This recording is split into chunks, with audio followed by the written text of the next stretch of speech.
Chapter 29 has an introductory account of the inmates of the house to which Oliver resorted, and relates what they thought of him. In a handsome room, though its furniture had rather the air of old-fashioned comfort than of modern elegance, there sat two ladies at a well-spread breakfast table. Mr. Giles, dressed with scrupulous care in a full suit of black, was in attendance upon them. He had taken his station some halfway between the sideboard and the breakfast table, and with his body drawn up to its full height, his head thrown back and inclined the merest trifle on one side, his left leg advanced back, and his right hand thrust into his waistcoat, while his left hung down by his side, grasping a waiter, looked like one who labored under a very agreeable sense of his own merits and importance. Of the two ladies, one was well advanced in years, but the high-backed oaken chair in which she sat was not more upright than she. Dressed with the utmost nicety and precision in a quaint mixture of bygone costume, with some slight concessions to the prevailing taste, which rather served to point the old style pleasantly than to impair its effect, she sat in a stately manner, with her hands folded on the table before her, and her eyes, of which age had dimmed but little of their brightness, attentively fixed upon her young companion. The younger lady was in the lovely bloom and springtime of womanhood, at that age when, if ever angels be for God's good purposes enthroned in mortal forms, they may be without impiety supposed to abide in such as hers. She was not past 17, cast in so slight and exquisite a mold, so mild and gentle, so pure and beautiful, that earth seemed not her element, nor its rough features her fit companions. The very intelligence that shone in her deep blue eye and was stamped upon her noble head seemed scarcely of her age or of the world, and yet the changing expression of sweetness and good humor, the thousand lights that played about the face and left no shadow there, above all the smile, the cheerful, happy smile, were entwined with the best sympathies and affections of our nature. She was busily engaged in the little offices of the table, and chancing to raise her eyes as the elder lady was regarding her, playfully put back her hair, which was simply braided on her forehead, and threw into one beaming look such a gush of affection and artless loveliness that blessed spirits might have smiled to look upon her. The elder lady smiled, but her heart was full, and she brushed away a tear as she did so. "And Brittles has been gone upwards of an hour, has he?" asked the old lady after a pause. "An hour and 12 minutes, ma'am," replied Mr. Giles, referring to a silver watch which he drew forth by a black ribbon. "He is always slow," remarked the old lady. "Brittles always was a slow boy, ma'am," replied the attendant. And seeing by the by that Brittles had been a slow boy for upwards of 30 years, there appeared no great probability of his ever being a fast one. "He gets worse instead of better, I think," said the elder lady. "It is very inexcusable in him if he stops to play with any other boys," said the young lady, smiling. Mr. Giles was apparently considering the propriety of indulging in a respectful smile himself, when a gig drove up to the garden gate, out of which there jumped a fat gentleman, who ran straight up to the door, and getting quickly into the house by some mysterious process, burst into the room and nearly overturned Mr. Giles and the breakfast table together. "I never heard of such a thing," exclaimed the fat gentleman. "My dear Mrs. Maylie, bless my soul, in the silence of night, too. I never heard of such a thing." With these expressions of condolence, the fat gentleman shook hands with both ladies, and drawing up a chair, inquired how they found themselves. "You ought to be dead, positively dead with the fright," said the fat gentleman. "Why didn't you send? Bless me, my man should have come in a minute, or I myself and my assistant would have been delighted, or anybody, I'm sure, under such circumstances. Dear, dear, so unexpected, in the silence of night, too." The doctor seemed especially troubled by the fact of the robbery having been unexpected and attempted in the night time, as if it were the established custom of gentlemen in the housebreaking way to transact business at noon and to make an appointment by the twopenny post a day or two previous. "And you, Miss Rose," said the doctor, turning to the young lady, "Oh, very much so indeed," said Rose, interrupting him. "But there is a poor creature upstairs whom Aunt wishes you to see." "Ah, to be sure," replied the doctor. "So there is. That was your handiwork, Giles, I understand." Mr. Giles, who had been feverishly putting the teacups to rights, blushed very red and said that he had had that honor. "Honor, eh?" said the doctor. "Well, I don't know. Perhaps it's as honorable to hit a thief in a back kitchen as to hit your man at 12 paces. Fancy that he fired in the air and you fought a duel, Giles." Mr. Giles, who thought this light treatment of the matter an unjust attempt at diminishing his glory, answered respectfully that it was not for the like of him to judge about that, but he rather thought it was no joke to the opposite party. "Gad, that's true," said the doctor. "Where is he? Show me the way. I'll look in again as I come down, Mrs. Maylie. That's the little window that he got in at, eh? Well, I couldn't have believed it." Talking all the way, he followed Mr. Giles upstairs, and while he is going upstairs, the reader may be informed that Mr. Losberne, a surgeon in the neighborhood, known through a circuit of 10 miles round as the doctor, had grown fat more from good humor than from good living, and was as kind and hearty and withal as eccentric an old bachelor as will be found in 5 times that space by any explorer alive. The doctor was absent much longer than either he or the ladies had anticipated. A large flat box was fetched out of the gig, and a bedroom bell was rung very often, and the servants ran up and down stairs perpetually, from which tokens it was justly concluded that something important was going on above. At length he returned, and in reply to an anxious inquiry after the patient, looked very mysterious and closed the door carefully. "This is a very extraordinary thing, Mrs. Maylie," said the doctor, standing with his back to the door as if to keep it shut. "He is not in danger, I hope," said the old lady. "Why, that would not be an extraordinary thing under the circumstances," replied the doctor, "though I don't think he is. Have you seen this thief?" "No," rejoined the old lady. "Nor heard anything about him?" "No." "I beg your pardon, ma'am," interposed Mr. Giles, "but I was going to tell you about him when Miss Dr. Losberne came in." The fact was that Mr. Giles had not at first been able to bring his mind to the avowal that he had only shot a boy. Such commendations had been bestowed upon his bravery that he could not for the life of him help postponing the explanation for a few delicious minutes, during which he had flourished in the very zenith of a brief reputation for undaunted courage. "Rose wished to see the man," said Mrs. Maylie, "but I wouldn't hear of it." "Humph," rejoined the doctor. "There's nothing very alarming in his appearance. Have you any objection to see him in my presence?" "If it be necessary," replied the old lady, "certainly not." "Then I think it is necessary," said the doctor.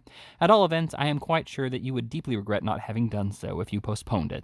He is perfectly quiet and comfortable now. Allow me. Miss Rose, will you permit me? Not the slightest fear, I pledge you on my honor."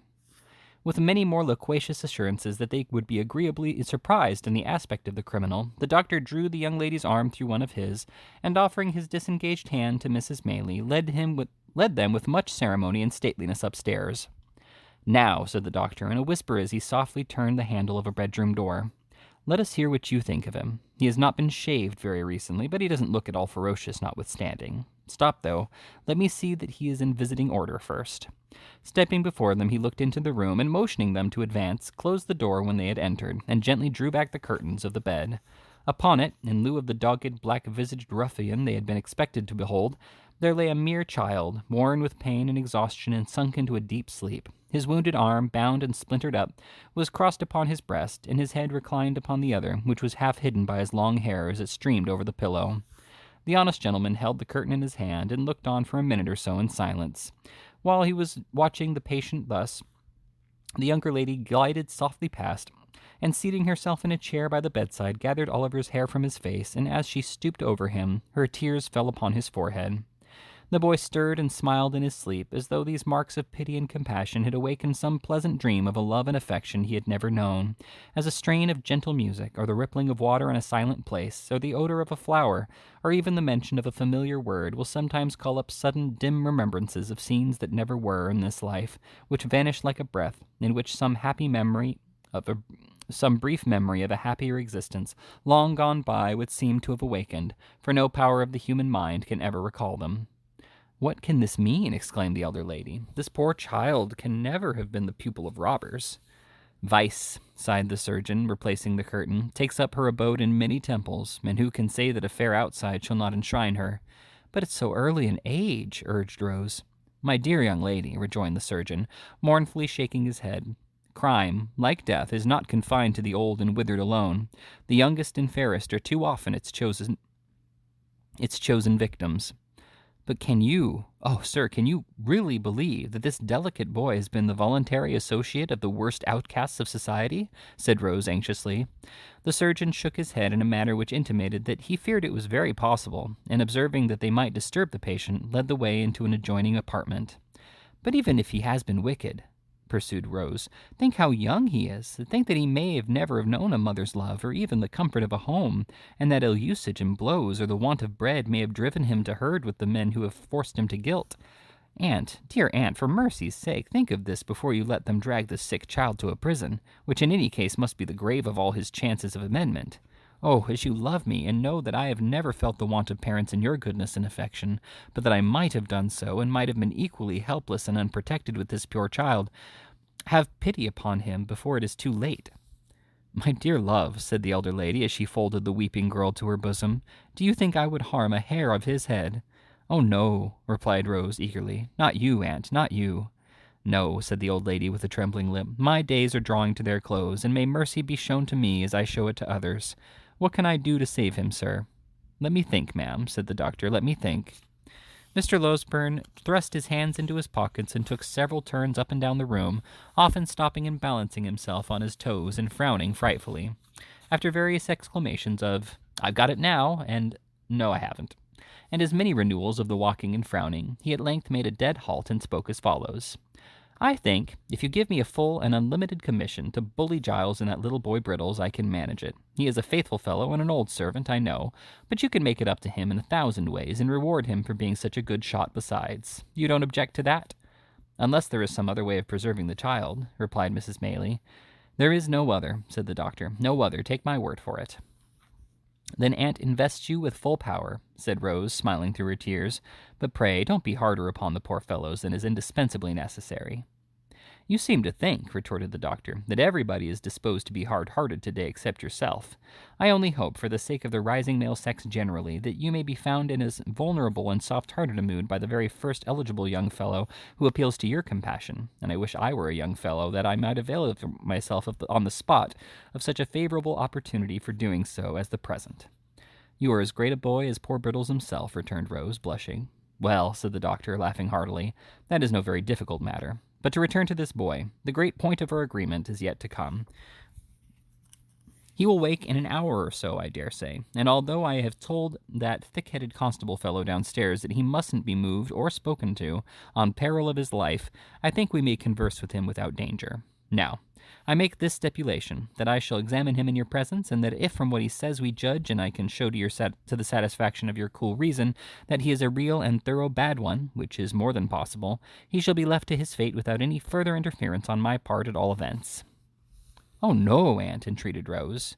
"Oh, yes, aunt," said the doctor. "Is it a bargain?" "He cannot be hardened in vice," said Rose. "It is impossible."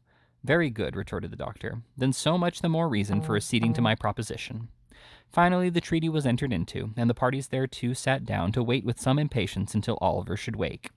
The patience of the two ladies was destined to undergo a longer trial than Mr. Losberne had led them to expect, for hour after hour passed on, and still Oliver slumbered heavily. It was evening, indeed, before the kind-hearted doctor brought them the intelligence that he had at length roused sufficiently to be spoken to. The boy was very ill, he said, and weak from the loss of blood, but his mind was so troubled with anxiety to disclose something that he deemed it better to give him the opportunity than to insist upon his remaining quiet until next morning, which he should otherwise have done. The conference was a long one, for Oliver told them all his simple history, and was often compelled to stop by pain and want of strength. It was a solemn thing to hear in the darkened room, the feeble voice of the sick child recounting a weary catalogue of evils and calamities which hard men had brought upon him. "Oh, if when we oppress and grind our fellow creatures we bestowed but one thought on the dark evidences of human error, which, like dense and heavy clouds, are rising slowly, it is true, but not less surely to heaven, to pour their after-vengeance on our heads. If we heard but one instant in imagination the deep testimony of dead men's voices, which no power can stifle and no pride shut out, where would be the injury and injustice, the suffering, misery, cruelty, and wrong that each day's life brings with it?" Oliver's pillow was smoothed by women's hands that night, and loveliness and virtue watched him as he slept. He felt calm and happy, and could have died without a murmur. The momentous interview was no sooner concluded and Oliver composed to rest again, than the doctor, after wiping his eyes and condemning them in the usual phrase for being weak all at once, betook himself downstairs to open upon Mr. Giles. And finding nobody about the parlors, it occurred to him that he could perhaps originate the proceedings with better effect in the kitchen, so into the kitchen he went. There were assembled in that lower house of the domestic parliament the women servants, Mr. Brittles, Mr. Giles, the tinker, who had received a special invitation to regale himself for the remainder of the day in consideration of his services, and the constable. The latter gentleman had a large staff, a large head, large features, and large half-boots, and looked as if he had been taking a proportionate allowance of ale, as indeed he had. The adventures of the previous night were still under discussion, for Mr. Giles was expatiating upon his presence of mind when the doctor entered, and Mr. Brittles, with a mug of ale in his hand, was corroborating everything before his superior said it. "Sit still," said the doctor, waving his hand. "Thank you, sir," said Mr. Giles. "Mrs. wished some ale to be given out, sir, and as I felt no ways inclined for my own little room, sir, and disposed for company, I am taking mine among 'em here." Brittles headed a low murmur by which the ladies and gentlemen generally were understood to express the gratification they derived from Mr. Giles' condescension, and Mr. Giles looked round with a patronizing air, as if as much as to say that so long as they behaved properly, he would never desert them. "How is the patient tonight, sir?" asked Giles. "So," returned the doctor. "I'm afraid you have got yourself into a scrape there, Mr. Giles." "I hope you don't mean to say, sir," said Mr. Giles, trembling, "that he's going to die. If I thought it, I should never be happy again. I wouldn't cut a boy off, no, not even Brittles here, not for all the plate in the country, sir." "That's not the point," said the doctor mysteriously. "Mr. Giles, are you a Protestant?" "Yes, sir, I hope so," faltered Mr. Giles, who had turned very pale. "And what are you, boy?" said the doctor, turning sharply upon Brittles. "May the Lord bless me, sir," replied Brittles, starting violently. "I am the same as Mr. Giles, sir." "Then tell me this," said the doctor fiercely. Both of you. Are you going to take upon yourselves to swear that that boy upstairs is the boy that was put through the little window last night? Out with it, come. We are prepared for you." The doctor, who was universally considered one of the best-tempered creatures on earth, made this demand in such a dreadful tone of anger that Giles and Brittles, who were considerably muddled by ale and excitement, stared at each other in a state of stupefaction. "Pay attention to the reply, constable, will you?" said the doctor, shaking his forefinger with great solemnity of manner, and tapping the bridge of his nose with it to bespeak the exercise of that worthy's utmost acuteness. "Something may come of this before long." The constable looked as wise as he could and took up his staff of office, which had been reclining indolently in the chimney corner. "It's a simple question of identity, you will observe," said the doctor. "That's what it is, sir," replied the constable, coughing with great violence, for he had finished his ale in a hurry, and some of it had gone the wrong way.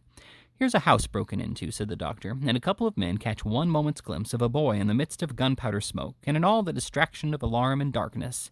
Here's a boy comes to that very same house next morning, and because he happens to have his arm tied up, those men lay violent hands upon him, by doing which they place his life in great danger, and swear he is the thief. Now the question is whether those men are justified by the fact, and if not, what situation do they place themselves in?" The constable nodded profoundly, and said that if that wasn't law, he should be glad to know what was.